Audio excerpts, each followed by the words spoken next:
Is Rainbow Six Siege dying? A question many different Siege players have asked at many different times of the lifespan of this game. But this thought rose to my head recently when I was in a Discord call, and it went something along the lines of this. Hey guys. What's up, famous YouTuber Crabdash? Hey, you guys want to play some of Tom Clancy's Rainbow Six Siege? No. That game isn't the same anymore. It's not even fun! That game is dead. How could a game with over 55 million registered players be a quote-unquote dead game? Well, let's talk about that. Here are a couple main ideas I hope to hit, but without further ado, let's get started. Rainbow Six Siege statistically is far from flatlined, reaching an average of over 100,000 players on Steam almost daily, but we all know that a game being dead or at least on its way to death doesn't necessarily mean it's dead or dying for everyone. We also know that numbers don't necessarily contribute to whether or not a game is relevant or not. The idea of Siege being dead was initially brought up by a majority of friends who used to regularly play the game not wanting to play whatsoever. However, it was further established when I started noticing most of the community was complaining about the game as a whole. I asked random players in my matches throughout a week if they were enjoying the game, and the most common answer was a simple no or nah. I even scrolled through the comment section of Siege YouTube videos just to be met by comments of individuals that just aren't enjoying the game anymore whatsoever. So, while 100,000 concurrent players could be a quick rebuttal to use when Siege players claim the game is dying, just know that you could also use numbers as well as overall community response to justify the other side of the story. With a massive decline in viewership and overall community interest, Rainbow Six Siege is seeing darker and darker days in terms of social media viewership, mainly Twitch and YouTube viewership, as well as overall community engagement to the game. So, obviously, as the community complains the game isn't the same, and even go as far to say that it's dying, it can be backed up by the fact that not many people seem interested in the game as before. But why is this happening? Why now? Well, while everyone may have different reasons for either losing interest or completely leaving the game as a whole, we can dive deeper into that observation by seeing what remaining Siege players are doing this late into Siege's lifespan.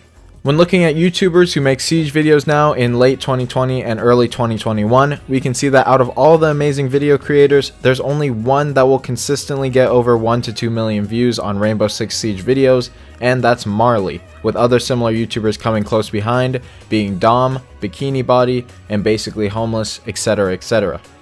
While a simple observation, this is very interesting because it seems like YouTubers grabbing the most attention from the Siege community consistently are those who play the game to either have fun, discover something new, or at least make their gameplay funny with either stupid strats, jokes, or just not going balls to the wall in every match they play. This, in comparison to the many people complaining about how sweaty and serious the game has become, is interesting because it shows that people would rather watch a gameplay of a more fun, lighthearted YouTuber, wishing that Siege could be fun to them again. So, it seems like the solution to the declining fan base of Siege would be to just include more fun and casual aspects to the game, right? Well, no. As we all know, Siege, while it can be very wholesome and fun in casuals and even ranked play, it's designed to be a very tactical, competitive, and try-hard game, and 99% of the time, it's nowhere near as wholehearted as the media can portray it to be. This is where the coin flips and we come towards the more competitive scene of Siege. Macy J, Bolo, Pengu, Spoit, and many others who are still managing well over 100,000 views per video, but what saddens me and others is how these YouTubers have seen much brighter days. Back when I was in my first couple of years in Siege, it would be so hard to watch a Serenity video without 1 million views already being on it in the first week. It would be hard to watch a Macy J video and not learn something completely new that I didn't know about the game whatsoever. But as Siege has been around for so long, you can only learn so much from a game when people are digging into each and every corner of the game's mechanics, thus making the drive to watch these types of players slowly but surely decrease over time in this game, as well as almost all competitive shooters alike. So, it's apparent that the fans enjoy the less competitive, more fun and playful side of Siege, at least on social media, and many people who have been playing the game for a long time feel as if the game is currently lacking that sensation that initially brought them to the game. And while that could be true, I also think that people need to really think about how they play Siege a bit differently. You see, as someone who's been playing Siege since Operation Black Ice, the second season to ever hit Rainbow Six, I do have the nostalgia within Siege still in my heart. I remember the old lighting, the deer legs, the OG roster, and playing with my friends in low silver ranked matches doing stupid strats like all recruit rush or proning all the way to the objective. And don't get me wrong, that was very fun, but it was temporary fun. What truly made this game fun and made me want to keep playing was learning how to get better at it, and doing it with a 5-stack of friends or at least good random teammates. I enjoyed learning that punching a hole through a wall to peek would most likely get me killed. I loved learning that I could be heard from miles away as a 3 armor. I loved learning that I could attack the objective not only straight on but also above and below. This game was designed to be a tactical shooter, and while it can be lighthearted in a sense, it wasn't specifically meant to be. And I think that's where we as a community, especially veterans to the game, have to understand that this game is going to keep pushing that narrative no matter how much we learn about the game, and not the one that we remember and hold deep in our hearts. Nostalgia is only so thick, and once you peel it away, as hard as it for me to say, this game was extremely broken in its first couple of years compared to now. That being said, however, the problem that I think a lot of veterans and longtime players have is not necessarily coming to that realization, rather the way Ubisoft is choosing to push that narrative. Siege, while having more problems back in the day, still to me at least, felt better as a whole because they had a better direction for the game. A solid set of operators with abilities that supported gunfight. These abilities would be able to assist you against enemies, and when used correctly or creatively, would completely change the direction of the round. Compare that to now, we have operators that with one press of a button, you have drastically influenced the direction of the round for the entire round. We have operators who are meant for completely brain dead people, and even my cat could play them. Siege is a primarily gunfight driven game, however we have seen by being able to use our gadgets and abilities creatively and precisely, we can completely change who has the upper hand. Macy J still does a great job of highlighting this idea to this day. But now Ubisoft seems to be taking a different direction, trying to turn this game from a CSGO type shooter to a Valorant type shooter, making operator abilities easy to use, much more impactful than they should be, and most importantly, makes veterans like me and many others feel as if all the years of grinding this game and learning the in and outs was for nothing, as all these new operators and new balance changes and new gadgets to the game make it seem like they're just trying to let anyone be good at it, regardless of the amount of time we spent perfecting our craft. That, to put in simple words, is very frustrating. It doesn't mean that the game is not going to be fun, and I'm not trying to say that by keeping the game competitive, it's making the game die. Instead, I'm actually pointing the finger towards both the way the player base chooses to play this game, as well as the way Ubisoft and R6 development team is drifting away from the initial goal of Siege's layout for why it seems to be less enjoyable. To elaborate a bit more on the idea of how the player base is choosing to play this game incorrectly in my perspective, let's bring in a different game, for example, Call of Duty. Now, to be completely realistic, Rainbow Six Siege is not the only game that most of the community plays. Many of my friends and even myself like to game hop. We will play a game for an hour or two and maybe get bored and play a new one. Not everyone is a professional Siege YouTuber who makes money off of playing the game religiously, and we don't just play it 24/7. That being said, Siege is a game that is much more different than the average FPS, let alone video game as a whole. In comparison, the new Call of Duty Cold War just recently came out, and I came to this realization game hopping between the two. This actually helped me better understand why I wasn't having fun with Siege in the past couple of months. You see, games like Call of Duty provide something called active stimulation. You load into a game within 30 seconds, you run straight from spawn into the middle of the map, you kill people, you die, you respawn, rinse and repeat.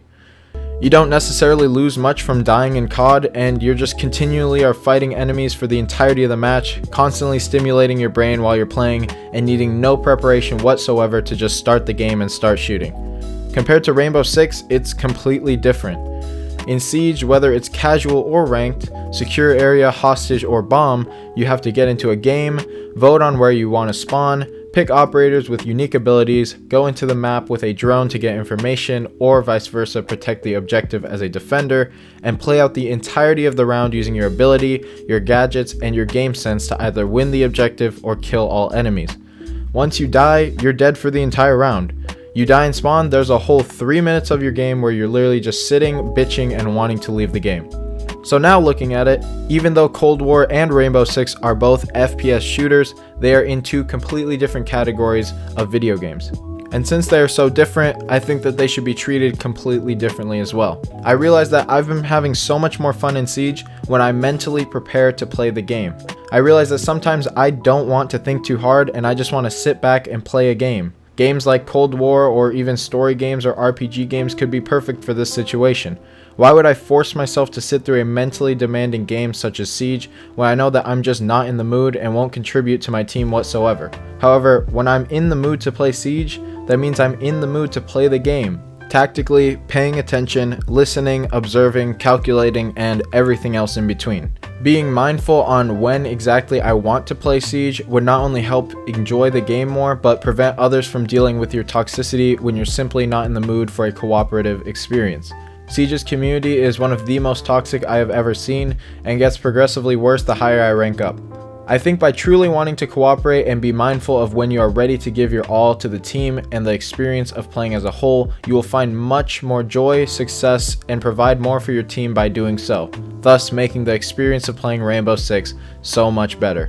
Now with this said, I am advocating that you be more mindful when choosing to play Siege in order to give you or your 4 other teammates the respect of playing the game together cooperatively in a tactical or at least fully focused state. But while that may be the case on my end, that doesn't mean that I'm saying Siege's only problems come from how we play the game. This game has a lot of problems, and while I made a video on this before, I am very disappointed with how inaccurate some of the information was in that video, and I'm not really proud of that being my only address on the issue. So instead, I'm just going to keep it brief and say Siege still has issues that it should have worked out this far into its lifespan.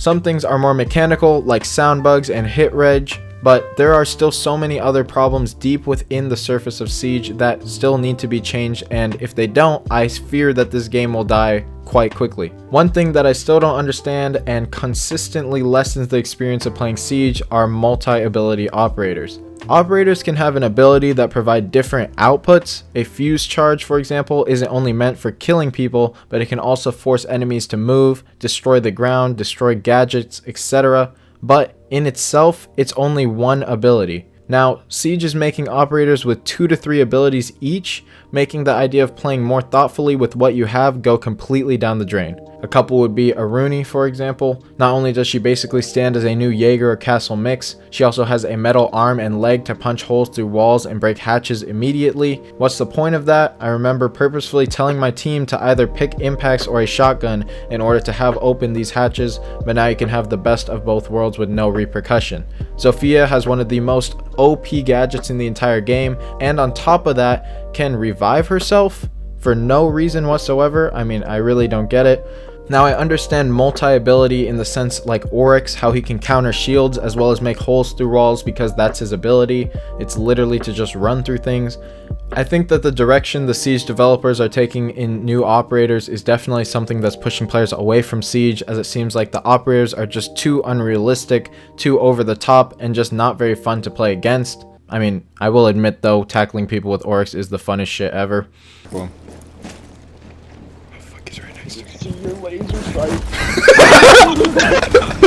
This game has optimization issues that are really annoying when I switched from PC to PC.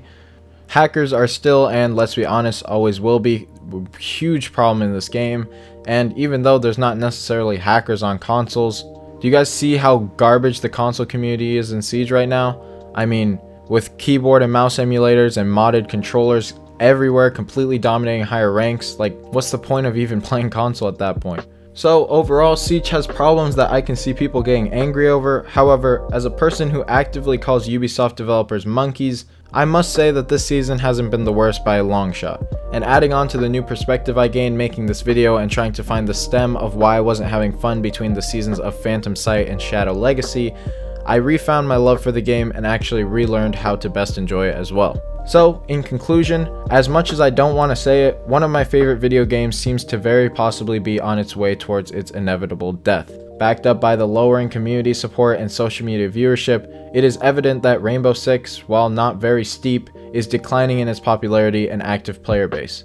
While that may be true, I think that by revisiting this game and playing it the way it was meant to be played, when I am ready to mentally play the game in a party with people I either enjoy or I'm able to cooperate with for fun, yet competitive team-based play, I have this new feeling for Siege I haven't felt and makes me enjoy the game similarly to the quote, good old days. When looking at Siege from someone who's never played this game, Rainbow Six Siege seems to be one of the best video games to buy right now. I mean, standing at a mere $8 at the time of this recording, you get a AAA studio game with constant updates, So much content. I mean, nearly 100 operators to master and play with, many maps and gadgets, and just a complete steal at the price. This viewpoint can explain the massive amount of new players that are joining every single day. However, I think it's the veterans and relatively experienced players that have been fed up with the current state of Siege that have been causing this decline. I hope that if you have stopped playing Siege, it has been a better experience for you to do so. However, if you're willing, I truly suggest that following what worked for me and possibly trying to re-enter the scene in a mindful way would make a big impact on the way you enjoy the game. I truly hate to see a game that once was basically my entire life turn into a game I despise, and while I'll eventually stop playing sometime in the future, I don't want to end things like this, and I hope none of you do. Go and enjoy different games. You didn't build a PC or buy a console to play one game every day for the rest of your life.